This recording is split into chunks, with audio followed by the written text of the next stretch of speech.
Les pouvoirs selon la longue tradition africaine. Nous avons, dans une première émission, parlé de la sémantique du pouvoir selon la longue tradition africaine. Dans une deuxième partie, nous avons parlé des types de pouvoirs. Nous avons cité 3 types de pouvoirs essentiels, de 3 pouvoirs fondamentaux. Lorsque nous naissons, nous sommes nés tous pour exercer les pouvoirs de vivre, les pouvoirs de faire vivre les autres, les pouvoirs de vivre avec les autres. C'est toute la société qui pratique les pouvoirs. C'est toute la société qui est détentrice du pouvoir. C'est toute la société qui doit être consciente qu'elle est capable de réaliser ses objectifs, qu'elle est capable d'atteindre ses buts. Il ne s'agit pas ici d'un exercice solitaire du pouvoir. Les pouvoirs, il y a un exercice social du pouvoir. Un des moments d'exercice de ces pouvoirs collectifs du pouvoir, c'est celui-ci. Vous voyez, dans le système matriarcal, nous exerçons le pouvoir. La mère et les pères vivent en complémentarité.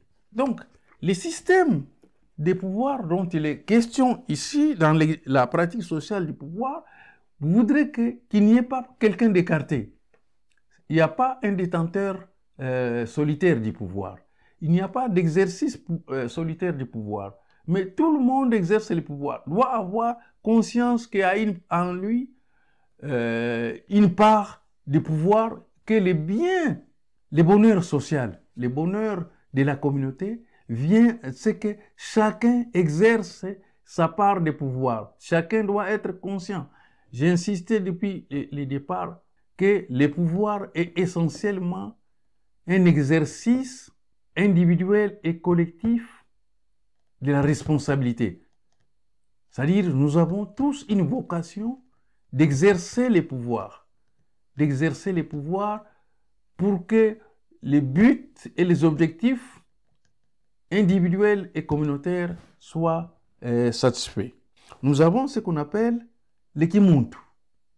Lorsque nous naissons comme une masse, un corps. Mais nous devenons, par l'acquisition du langage, par la croissance et le développement, nous grandissons par l'éducation qui est donnée. L'éducation est essentiellement un domaine politique. Mais l'éducation, l'instruction est essentiellement un domaine scientifique et technique. Et la spiritualité, l'encadrement, bon, je ne veux pas dire, le terme encadrement nous amènerait à la religion, puisque dans la spiritualité, il n'y a pas cette notion de clergé, il n'y a pas de hiérarchie des pouvoirs. Nous, en Afrique, on ne pense pas qu'il y ait des saluts individuels. Nous pensons que le salut est collectif. Et puisque le salut est collectif, l'exercice du pouvoir est impérativement, j'insiste encore, l'exercice du pouvoir est impérativement social, collectif, communautaire. Et donc, lorsqu'il y a un échec, nous sommes tous concernés par l'échec, nous sommes tous concernés par la réussite. Donc, si nous échouons ensemble. Si nous réussissons ensemble. Nous sommes conscients d'être redevables. Redevables, chacun est redevable, mais chacun est dépendant. C'est des notions, il n'y a pas de solitude. Hein? C'est pour cela que dans la société africaine, la solitude est considérée comme un phénomène pathologique. C'est pathologique. Les solitaires ne participent pas à la vie de la communauté. Les solitaires est un irresponsable.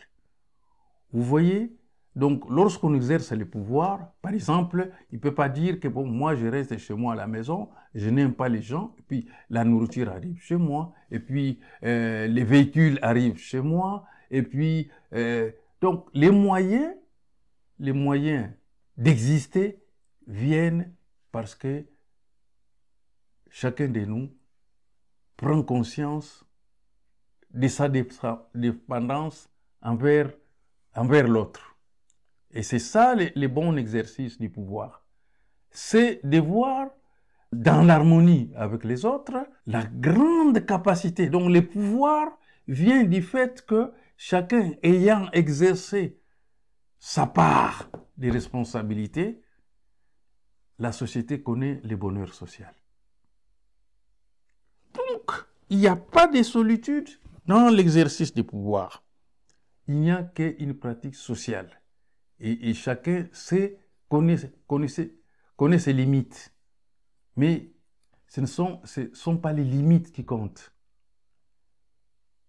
Parce que le pouvoir est en capacité, hein, le pouvoir est en compétence, donc capacité collective, compétence collective. Je pense que c'est les groupes ou c'est la communauté qui atteint les objectifs qui intéressent chaque individu. Donc, nous partons du groupe vers l'individu, mais pas de l'individu vers les groupes. Et c'est comme ça que le pouvoir est exercé. Lorsque nous étions éduqués dans la tradition, il y a toujours le consensus qui est recherché. Il y a toujours la réconciliation et la conciliation. Et les anciens, lorsqu'ils vous éduquent, qu'ils vous exercent au pouvoir, vous disent « Tanga kingana, bangula kingana ».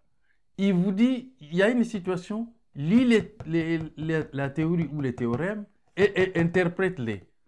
Donc, l'acquisition, la notion du pouvoir aussi, passe par l'acquisition de la connaissance. Ici, il s'agit exactement de ce que le professeur Cheikh Anta Diop disait, connaissance directe. Les pouvoirs, lorsque le pouvoir est exercé avec responsabilité, avec conscience, avec science et conscience, il ne peut pas être un pouvoir solitaire. Il ne peut être qu'un pouvoir collectif. Et donc, celui à qui on attribue un pouvoir individuel, l'exerce. Il l'exerce pour le compte des autres. Donc, il ne peut pas se sentir au-dessus des autres. Parce qu'il sait que sans les autres, lui, il n'est rien. Donc, communauté d'exercice du pouvoir, de tous les pouvoirs, du pouvoir spirituel, du pouvoir politique, des pouvoirs scientifiques et techniques. Alors, par exemple, nous disons Mfumu, Mokonzi. Vous voyez, même Mokonzi renvoie à une notion du pilier.